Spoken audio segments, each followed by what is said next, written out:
सूरज हमारी पृथ्वी के नजदीक एकमात्र तारा जो पृथ्वी से करीब 150 मिलियन किलोमीटर की दूरी पर मौजूद है। इतनी दूरी से सूरज की रोशनी को पृथ्वी तक आने में भी करीब 8 मिनट का समय लगता है। मतलब कि सुबह उठकर जो सूरज की आकृति हम देखते हैं वो 8 मिनट पुरानी होती है। हमारे सौरमंडल में मौजूद सभी ग्रह इसी का चक्कर लगाते हैं और पृथ्वी पर मौजूद लगभग हर जीव सूरज की वजह से ही फल फूल रहा है। हम इंसानों ने हमारे सौरमंडल के लगभग सभी ग्रहों पर कई मिशन कर चुके हैं, पर पूरे सौरमंडल में केवल सूरज ही एकमात्र ऐसा स्पेस ऑब्जेक्ट है जिस पर करीबी से अभी तक कोई भी मिशन नहीं किया जा सका है, क्योंकि किसी भी स्पेस ऑब्जेक्ट की स्टडी करने के लिए हमें उसके करीब जाना होता है।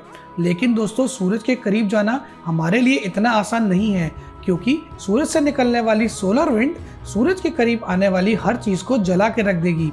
आपने इस लक्ष्य को पूरा करने के लिए नासा ने सन 2018 में सूरज पर जाने के लिए एक मिशन को लॉन्च किया, जिसे नाम दिया गया द पार्कर सोलर प्रोब।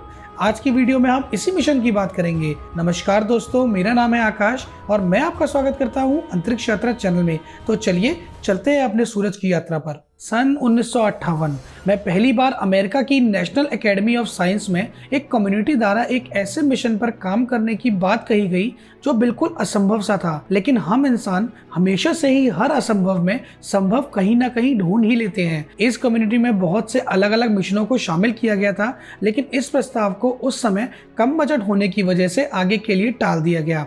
सन 1990 में कम बजट में होने वाले सोलर ऑर्बिटर मिशन के तहत OPSP के प्रोग्राम के कॉन्सेप्ट को सामने रखा गया।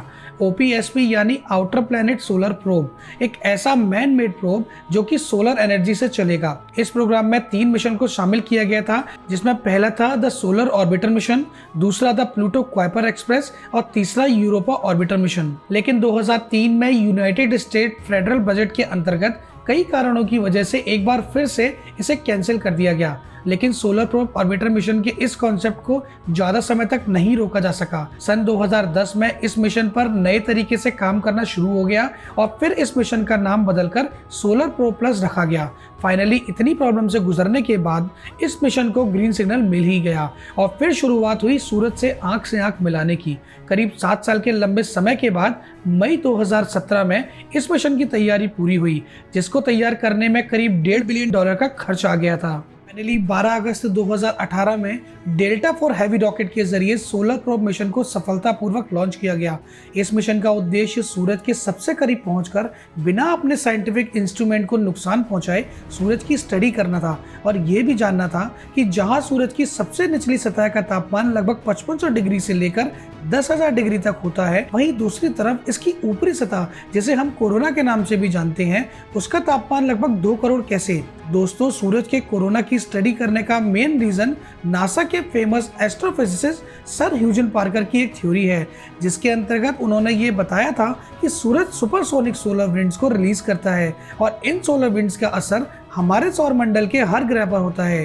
ह्यूजन पार्कर की सूरज से जुड़ी इतनी सारी खोजों और सूरज के प्रति उनकी इतनी सारी थ्योरीज की वजह से नासा ने उनके सम्मान में अपने इस मिशन का नाम द पार्कर सोलर प्रोब कर दिया था। ऐसा पहली बार हुआ था कि जब किसी जीवित इंसान के नाम पर किसी स्पेस प्रोब का नाम रखा गया हो। मुख्य रूप से सूरज की लेयर्स को 3 भागों में बांटा गया है, जिसमें सबसे निचली लेयर को फोटोस्फीयर, बीच की लेयर को क्रोमोस्फीयर और सबसे ऊपर की लेयर को कोरोना कहते हैं। तीनों लेयर्स का तापमान एक दूसरे से काफी अलग है। जहां फोटोस्फीयर में टेम्परेचर करीब 10,000 डिग्री तक रिकॉर्ड किया गया है, वहीं दूसरी तरफ क्रोमोस्फीयर में टेम्परेचर 18,000 से 20,000 डिग्री तक चला जाता है।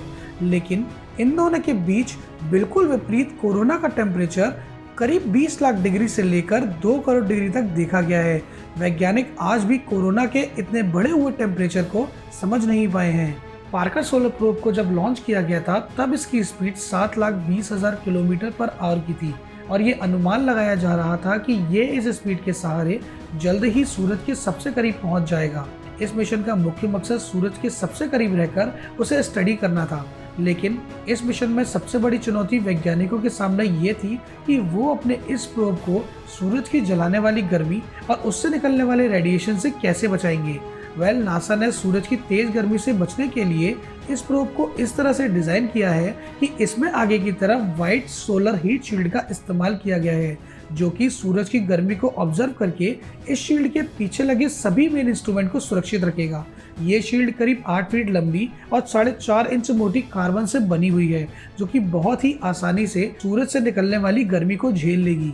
इस सोलर प्रोब में 4 लाइट सेंसर का प्रयोग भी किया गया है, जिनका काम सोलर शील्ड की पोजीशन को सही रखना होगा, क्योंकि जब हम इस सोलर प्रोब को पृथ्वी से कंट्रोल करेंगे तब हमारे रेडियो सिग्नल को सोलर प्रोब तक पहुंचने में करीब 8 मिनट का समय लगेगा। और इसी बीच अगर ये प्रोब किसी गलत दिशा में चला गया तब सब खत्म हो जाएगा, क्योंकि उस समय सूरज की तेज गर्मी कुछ सेकंड में ही सोलर प्रोब के सभी इंस्ट्रूमेंट को जलाकर रख देगी। इसलिए इस लाइट सेंसर के जरिए पार्कर सोलर प्रोब खुद को सूरज की रेडिएशन और गर्मी से बचा के रखेगा। इसके साथ ही सूरज की जला देने वाली गर्मी की वजह से इस शील्ड पर ज़्यादा प्रेशर ना पड़े, इसके लिए वैज्ञानिकों ने इस प्रोब को सूरज की सतह से करीब 65 लाख किलोमीटर की दूरी पर ऑर्बिट करने का भी फैसला लिया है। सुनने में तो ये दूरी काफ़ी नज़र आती है, लेकिन ये होगा सूरज के काफ़ी नज़दीक। पार्कर सोलर प्रोब इस मिशन के दौरान करीब 7 सालों के लिए प्रोग्राम किया गया है, जिसके अंतर्गत ये प्रोब सूरज को करीब 24 बार ऑर्बिट करेगा और अपने हर ऑर्बिट में ये सूरज के और करीब जाता जाएगा। हमारी पृथ्वी से सूरज की दूरी करीब 14 करोड़ 95 लाख किलोमीटर है।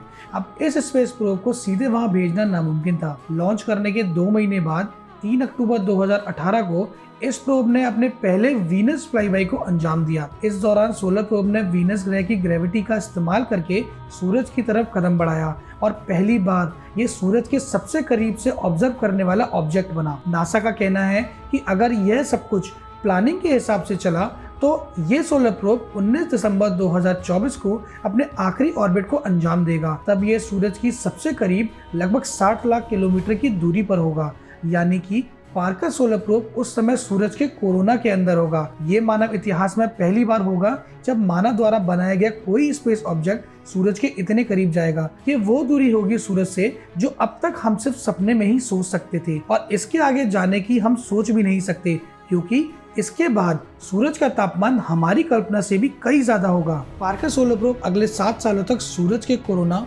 उससे निकलने वाले सोलर विंड्स और चार्ज आयन पार्टिकल्स की अच्छे से पढ़ाई करेगा और आने वाले सालों में हमें सूरज से जुड़ी कई ऐसे राजों के बारे में बताएगा जो कि आज भी हम इंसानों से छुपे हुए हैं। बस हमें इंतजार करना होगा 2025 तक का, जब पार्कर सोलर प्रोब अब तक की सबसे ज्यादा गर्मी का सामना करेगा। क्या लगता है आपको दोस्तों कि क्या ये मिशन सूरज के सबसे नजदीक पहुंचने में कामयाब होगा, या फिर सूरज की गर्मी इसे अपने पास तक नहीं आने देगी? ये बात आप हमें कमेंट बॉक्स में जरूर बताइएगा। इस वीडियो में इतना ही दोस्तों। उम्मीद करते हैं कि आज की वीडियो से आपको कुछ नया जानने को जरूर मिला होगा। ऐसे ही और इंटरेस्टिंग वीडियोस को देखने के लिए हमें लाइक करें, अपने दोस्तों के साथ शेयर करें और अंतरिक्ष की जानकारी के लिए हमें सब्सक्राइब करें। फिर मिलेंगे आपसे अंतरिक्ष के अगले सफर में। तब तक के लिए नमस्कार।